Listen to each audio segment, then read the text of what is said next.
Hello दोस्तों, आज हम बात करने वाले हैं बिहार के बारे में।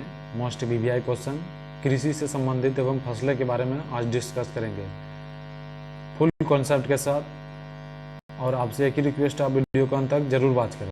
तो चलिए फिर स्टार्ट करते हैं। सबसे पहले हम डिस्कस करेंगे फसल के बारे में, ठीक है। उसके बाद हम कृषि पे बात करेंगे। तो सबसे पहले हम समझते हैं फसल किसे कहते हैं। तो देखिए, ये मोस्ट बीबीआई क्वेश्चन है, आप इसे जरूर नोट कर लें, साथ में याद भी जरूर कर दें। तो देखिए, फसल हम समझते हैं किसे कहते हैं। तो मिट्टी में बीज डालकर खाद एवं सिंचाई की सहायता से जो हम आर्थिक रूप से जिन उपयोगी पौधों का उगाया जाता है तो उसे हम फसल कहते हैं, ठीक है। जैसे हम खाद देकर के उपजाते हैं, तो उसे जैसे कि देखिए, धान हुआ, गेहूं हुआ, चना हुआ, कपास हुआ, गन्ना हुआ, इसे हम खाद के माध्यम से उपजाऊ करते हैं। नेक्स्ट हम समझते हैं कृषि के बारे में समझते हैं, एग्रीकल्चर। तो कृषि कहते किसे हैं? फसल उगाने की प्रक्रिया को कृषि कहते हैं, ठीक है। नेक्स्ट है, कृषि के लिए किन किन चीज़ों की आवश्यकता होती है। किन किन चीज़ों का होता है? तो सबसे पहले उपजाऊ मिट्टी होना चाहिए, उसके बाद बीज, उसके बाद खाद एवं सिंचाई की आवश्यकता का भी होना चाहिए। नेक्स्ट है, बिहार के अधिकतर लोगों की जीविका का साधन क्या है? तो वो कृषि है। नेक्स्ट है, बिहार कितने प्रतिशत लोग कृषि पर निर्भर होते हैं? तो कितने प्रतिशत है? जो 86% है, यानी 86% जो लोग हैं वो कृषि पर निर्भर है। नेक्स्ट है, बिहार में मुख्य रूप से कितने प्रकार की फसलें उगाई जाती है? तो कितने प्रकार का? 3 प्रकार की, खरीफ फसल, रबी फसल और जायद फसल। नेक्स्ट है, किस फसल को खरीफ की फसल कहा जाता है? तो किसे कहते हैं? जो फसल जून जुलाई में बोई जाती है तथा अक्टूबर नवंबर में काट ली जाती है, तो उसे हम खरीफ फसल कहते हैं, ठीक है। नेक्स्ट है, खरीफ फसल की मुख्य फसलें कौन कौन सी है? तो खरीफ फसल कौन कौन से है? तो धान है, गेहूं हुआ, गन्ना हुआ, गेहूं नहीं, गन्ना हुआ, ज्वार हुआ, बाजरा एवं तथा मक्का हुआ, ठीक है। नेक्स्ट है, किन फसल को रबी की फसल कहा जाता है? किसे कहते हैं? जो फसल अक्टूबर नवंबर में बोई जाती है तथा मार्च अप्रैल में काट ली जाती है, तो उसे हम रबी फसल कहते हैं, ठीक है। रबी फसल की मुख्य फसलें कौन कौन सी है? तो वो गेहूं हुआ, चना हुआ, सरसों, आलू, जौ तथा राई। नेक्स्ट है, किस फसल को जायद फसल कहा जाता है? किसे कहते हैं?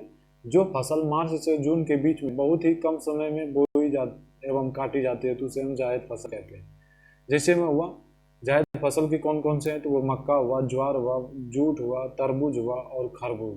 नेक्स्ट है, व्यापारिक दृष्टिकोण से बिहार के मुख्य फसलों को कितने वर्गों में बांटा गया? तो कितने वर्गों में? 2 वर्गों में, खाद्यान्न फसलें तथा नकदी फसलें।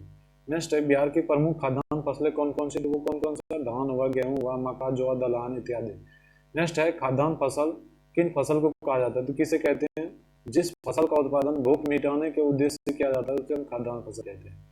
नेक्स्ट है, नकदी अथवा व्यावसायिक फसलें किसे कहते हैं? तो जिन फसलों का उत्पादन व्यापार के दृष्टिकोण से किया जाता है उसे हम नकदी या व्यावसायिक फसलें कहते हैं, ठीक है। नेक्स्ट है, बिहार की प्रमुख व्यावसायिक फसलें कौन कौन सी है? तो वो कौन कौन सा है? गन्ना हुआ, जूट हुआ, तंबाकू, आलू, तिलहन हुआ, ये सब व्यावसायिक फसलें हुआ। नेक्स्ट है, जायद की फसलें बिहार में मुख्य रूप से कहाँ होती है? तो कहाँ कहाँ होता है? तो वो दरभंगा हुआ, मुजफ्फरपुर और सहरसा जिले में। नेक्स्ट है, बिहार के किस क्षेत्र में जूट की सर्वाधिक खेती होती है? तो वो सबसे पहले कटिहार एवं पूर्णिया होता है जूट का सर्वाधिक खेती। नेक्स्ट है, बिहार के किस क्षेत्र में लीची की पैदावार होती है? तो वो मुजफ्फरपुर हुआ तथा मोतिहारी जिले में।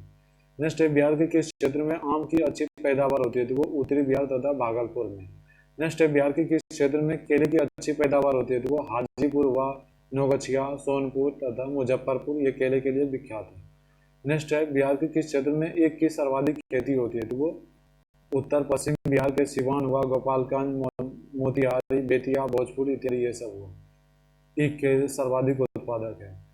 चावल और गेहूं के बाद बिहार में सर्वाधिक बोई जाने वाली फसल कौन सा है? तो वो मक्का है, ठीक है। तो चलिए, आज हम बाकी है फसल के बारे में, मोस्ट वीआई क्वेश्चन बिहार में। तो चलिए, और यदि अभी तक चैनल को सब्सक्राइब नहीं किया तो चैनल को भी सब्सक्राइब जरूर कर लें, साथ में दोस्तों को भी फटाफट शेयर कर दें। तब तक के लिए जय हिंद। नेक्स्ट बात करेंगे आगे की क्लास में।